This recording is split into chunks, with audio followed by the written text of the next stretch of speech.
I feel like you're a lot more than a copywriter. I always say that coffee isn't the icing on the cake. It is the cake. The butter, it's the gluten-free flour if you're like me, it's the eggs. This is something I never heard of. Now that you've gone through the training, what is one thing where you can just tell, this is not an equity-centered? We are striving to be better and learn, but the industry as a whole sometimes can lean a bit culty. Welcome back to another segment of Before We Hit Record with Marisa Corcoran. And I got it right that time, yeah? You did. Technically, my first name is Marisa and not Marissa, but this is a story of my life. QUÄY.jo, you didn't do anything. Like, only my mom really would, and she's not here right now. I'm at my mom's right now, as we've talked about. We've already had like a before you record, I feel like we've already, but if my mom was here, I could just picture her kind of sneaking around the corner to be like, it's Marisa.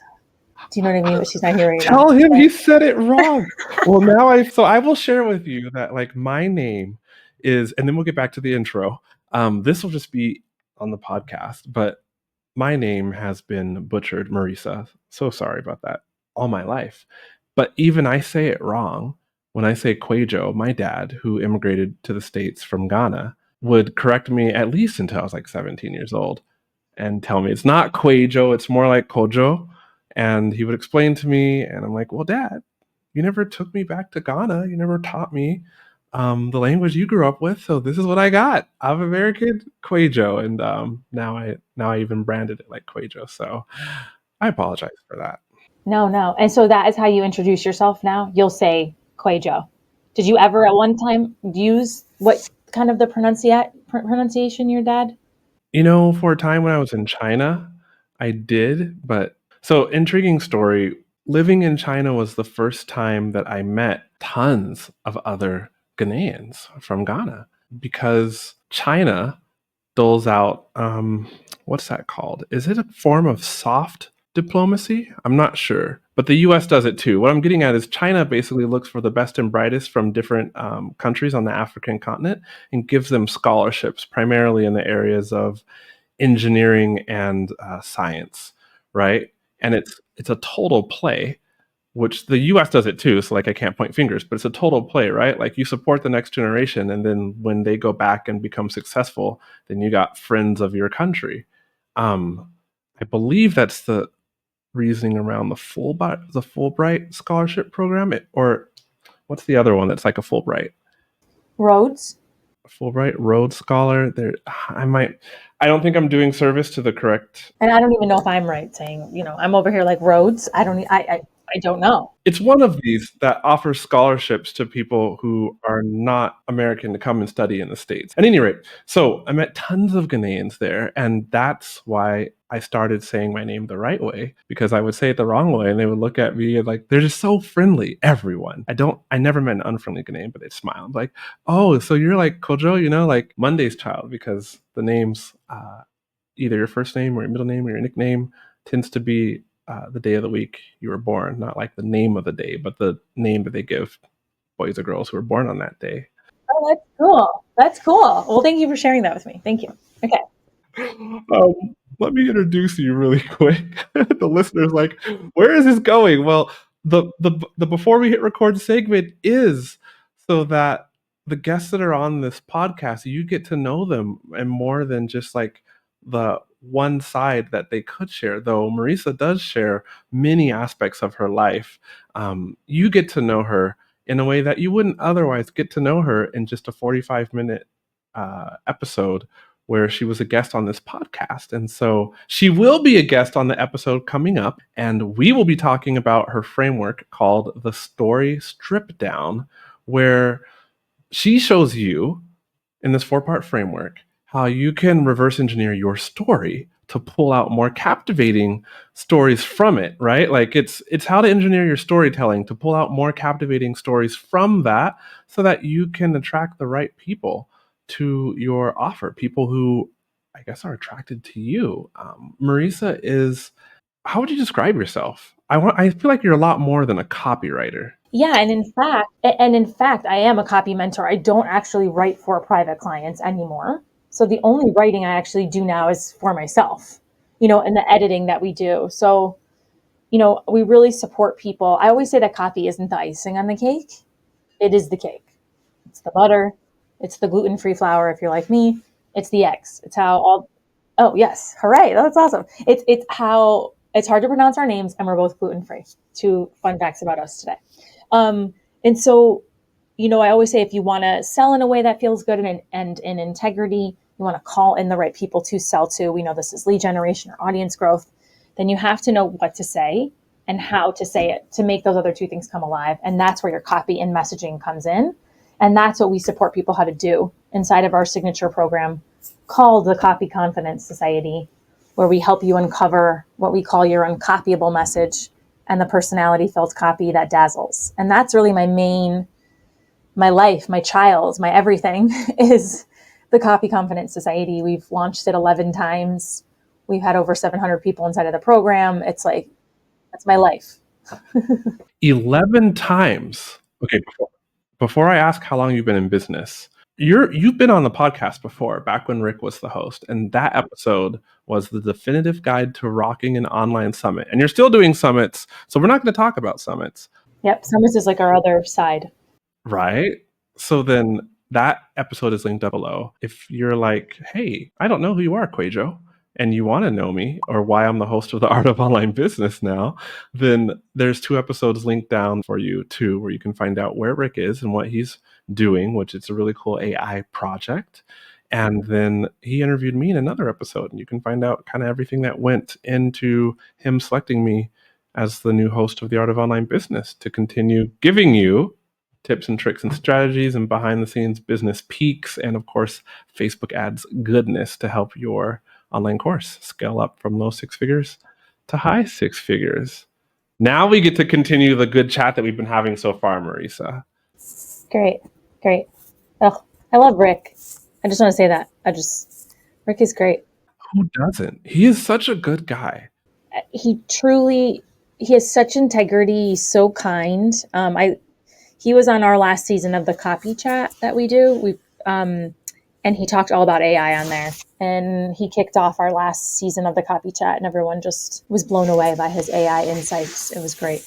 It really is just a shift for him, because he's always been, you could say, very insightful. Like, he knows how to look at a business and ask, it seems like he just asks the right question, a succession of right questions that help the person on the other side of the questioning understand where they're at in business, how they're running their business, like what's really going on, maybe kind of like a life coach in their thought process and running their business, and it just uncovers the right way to grow your business and scale it and increase your impact and reduce your overwhelm. Like it was an honor to coach with him inside of his accelerator. He taught me so much of what I know today, and just to see him doing what he does best. And he's doing the same thing with AI. Just the focus is AI helping you to be more efficient in your business and scale and increase impact and reduce overwhelm. And he's doing a good job at it.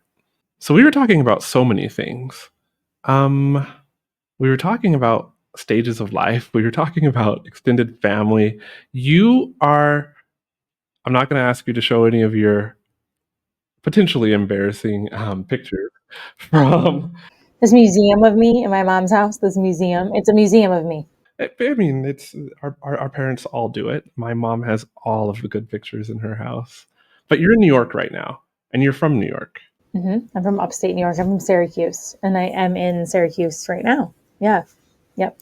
But this is where I grew up. If you wish that I could just hop into your Facebook ad manager and run your ads for you, or at least download all my 3+ years of experience into your ads so that they would run the right way, you pretty much got your wish. There's a new offer that I made, and my clients so far are loving it. It's called Facebook Ads to Success, and that means for you, I can coach you one-on-one so that you can successfully run your lead generation ad campaigns, your launch registration ad campaigns, even your sales funnel, SLO, self-liquidating offer funnel ad campaign. Here's how it will work. We will have 3 calls within 30 days. During the first call, I'm going to show you the exact ways to get your account running optimally. We'll do also like analytics setup if you don't have those set up right so that your ads can function the right way. We'll also look at your funnel and I'll point out to you the areas in your funnel that could be converting better. And I'll make recommendations about how to improve those areas of your funnel. And then if you have running ads currently, we'll look at those ads. Otherwise, we'll go through all the things you need to consider before setting up your ads. In between the calls, you get unlimited access to me. That means on Slack or Voxer or even Messenger, you get to record your screen or just send me audio messages or type something, but ask about your ads and I'll be able to give you recommendations right there. And then we'll set up the ads and then I'll show you how I check up on ads and all the moves that I would make. I'll walk you through those and teach you how to make those same moves so that you can successfully manage your own ads with confidence. Head to the link that you can see right on the screen to book your spot for Facebook ads one-on-one coaching with me. All right, back to the video.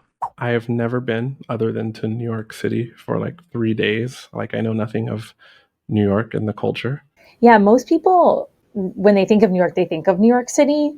Or people will say, oh, yeah, I'm from upstate. And then they're from Westchester or something. And I'm like, that's not upstate. That's just like an hour outside of New York City. You know, real upstate New York is like Albany, Central New York, Syracuse, Buffalo, Rochester. That's upstate New York in the way that I know upstate New York.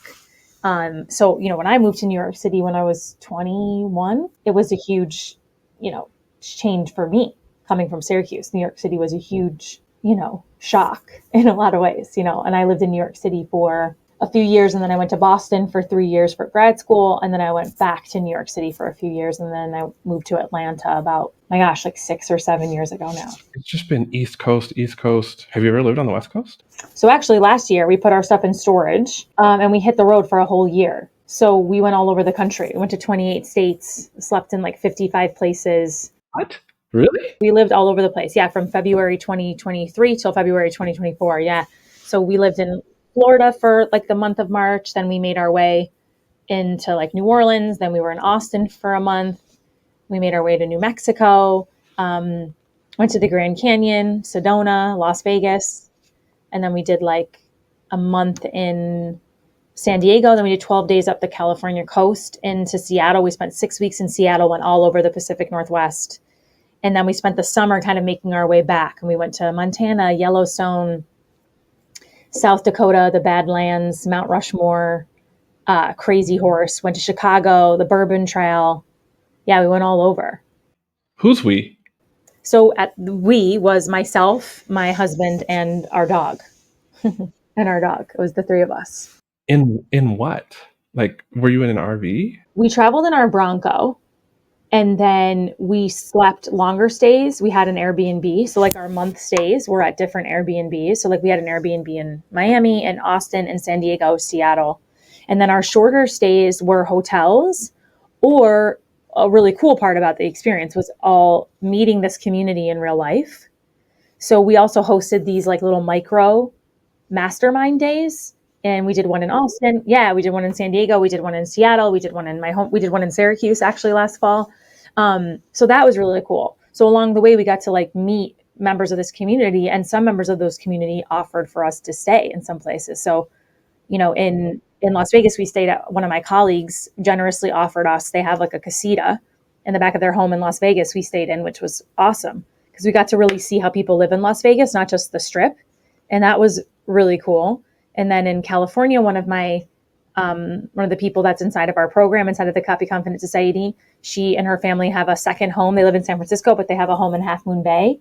And we got to stay at their second home in Half Moon Bay. So also cool experiences like that. So yeah, but we drove in our Bronco. Wow. Okay. It's funny, the word that you said that somebody had a casita in their backyard, or did they technically call that like an ADU, like an attachment to their house, or like an individual dwelling unit? I'm not, well, it wasn't an attachment. Like it had its own, it wasn't connected to the house. Like you had to go outside to get to their house. But yeah, it was like right in there. It wasn't, it actually wasn't in their backyard. It was like in their side yard of them. Because like their backyard was this gorgeous pool. So where we stayed was like in the side. You like walk through their gate and it was right there, and then their front door was like right ahead. Because my two kids, they play under the stairs, and there's like this small door that's about like yay high to my chest, 4 feet tall. Well, actually, maybe yay high is not 4 feet because I'm like 6 foot. So it's like 4 feet tall, this little like door, and it's under the stairs, and they call it their casita. And they're always in there. There's like Christmas lights strung up, and like my daughter makes a little TV with her puppets, and we're watching TV. Oh, that's sweet. I love that they have the lights and stuff in there. It sounds so cozy. Yeah, it is cozy. A bit too cramped for me, like at my height, but perfect for them. So I think that is the coolest thing that I've heard in a while. Um, how did both of you work out life to take a year-long vacation and go on tour around the US? Like I'm super curious how this worked. Like your home, all the normal things that you do as part of your community, and then of course like your business or businesses. Business. Yeah. Yeah, it's such a great question. In fact, it's so interesting. People are really asking me about it now. People really, I'm going to speak on a panel about it. There's another community I'm speaking about. It's never something I planned to speak about. It's something that we did, but it's people really want to know and have asked me, hey, can you come and talk to my community about, how you did this? So my husband works inside of the business with me. So he kind of takes care of all the finances and such. So, both of us have that freedom, location freedom, right? It's kind of set up and built in. We don't have children. So there's lots of like things that made this easier for us to do. We were renting our place in Atlanta. So it actually coincided right when our lease was ending. So we just didn't we extended for like 1 month, and then we just, which was great. We'd been there for however many years. And then we put all our stuff in storage and we overpacked. That's actually when we got to Florida, we brought all the stuff up to the place in Florida, and we both looked at each other like, oh my gosh, this is too much stuff. We cannot be bringing this in and out. So we actually went and got these 2 large boxes and shipped like 2 large boxes back to Atlanta, and our good friends, brought them to our storage unit for us. And so we really traveled like quite minimally. It was like I had a suitcase, Eric had a suitcase, Jake, that's our dog, had his own like little stuff. And we would work 3 weeks on. So first 3 weeks of the month was a normal, nothing changed in the business. It was as if life was normal, except some things were adjusted for time zone now. That was an adjustment, was like, and the community knew we were traveling. So they knew. So in February, I really sat down with the team to be like, okay, in May, if I'm now in San Diego, what, if anything, has to be changed time zone? I hated changing. Like I went to Paris and I changed my Google Calendar, and then like my team, I was paranoid that I would miss things because the time zone was changing. But hopefully you didn't have any of those problems. That stressed me out. What stressed me out is I'm not an early riser. So I have a rule. I don't talk to anybody before 11 a.m. Eastern. So now I go to the West Coast, and I was like, wait a second, a call at noon in the East Coast is 9 a.m. I was like, I don't know about that. So we had to like adjust a couple of things for me. And then the 4th week of every month was like our flex week. That gave us time to travel to the next place or go exploring more. Now we did still explore like the first 3 weeks, but it was working that around work, where the 4th week of the month was really devoted to like, oh, we're going to the Grand Canyon that week, or we're going things like that. And then in the summer, I really told the community that we were just much more flexible, because the summer we were kind of making our way back and we didn't adhere as much to that 3 weeks on, 1 week off. The summer was a little bit different than that. But mostly it was 3 weeks on, 1 week was when we traveled to the next place. Yeah. And then I ran, if I have my computer and good Wi-Fi, I can run the business. I recorded seasons 7 and 8 of the Copy Chat while traveling. Like I still did everything. Yep. I had my work bag with the stuff that I needed, and I would find my little spot in whatever Airbnb, my office space. I was like, okay, this is where I'm parking for the next month or 6 weeks or whatever. And that was that. And so you just had like a cell phone Wi-Fi or a connection via your cell phone service provider? Well, in the Airbnbs, you get like Wi-Fi when you're there. Like they give you a Wi-Fi connection, so you have Wi-Fi as part of the stay, and most hotels too. So I was on But in Wi-Fi. between. In between, I didn't really work in the car, and if I did, yeah, then I used my hotspot. But I tried not to do work that required that in the car. In the car, I might like write emails or do things, but it actually took me a while to get used to writing in the car. I was getting dizzy and stuff at first. Yeah, me too. So I had to really, and then slowly I kind of figured it out. I started to put like a pillow in front of me. I had to keep it up here. And I realized I could only write. I couldn't like do things where I was like moving screens around. That what worked for me was like if I was in the car and Eric was driving, to just be like staring at like a blank Google Doc where I was writing, not trying to like do anything admin or where I was moving screens around. And then it was okay. And then it was okay.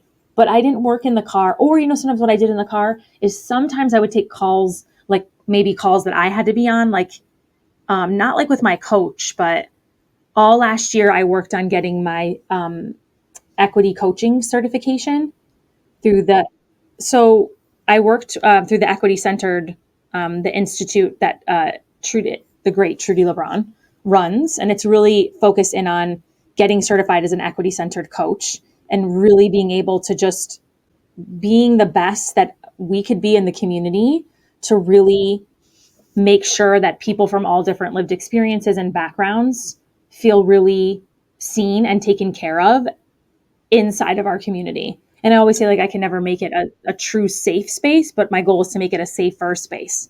So actually going and learning about what diversity, equity, and inclusion actually means. How do you actually put that into practice? How do you coach from that standpoint and not just give someone advice, but actually ask key questions so you understand their lived experience to be able to support them. And again, have language around it, not just guessing, like, so I did some of my coaching certificate, not anything of like where I was actually coaching, but listening in on some of those calls while we would be in the car. I would listen into those calls or recordings of those calls while we would be in the car. This is something I never heard of. Like, can you give me an example of one thing? It doesn't have to be personal, but like now that you've gone through the training, like what is one thing where you can just tell, this is not an equity centered coach? Well, I don't know if we have enough time for that, but there's a lot of things I could tell you, but I never want to pass judgment on anybody because I think we're all, or the people that I like to be around, where we are striving to be better and learn. But the industry as a whole sometimes can lean a bit culty. Like it can feel like you're following like the person, like that person becomes like the guru and everybody's just doing what they say. And that person's The like, well, equity industry? no, The outside of it. No, okay. in any online industry, Okay. business coach, copy, it doesn't matter. There tends to be like, well, this is the way that I did it. And now you follow my 7 steps and you'll be that way too.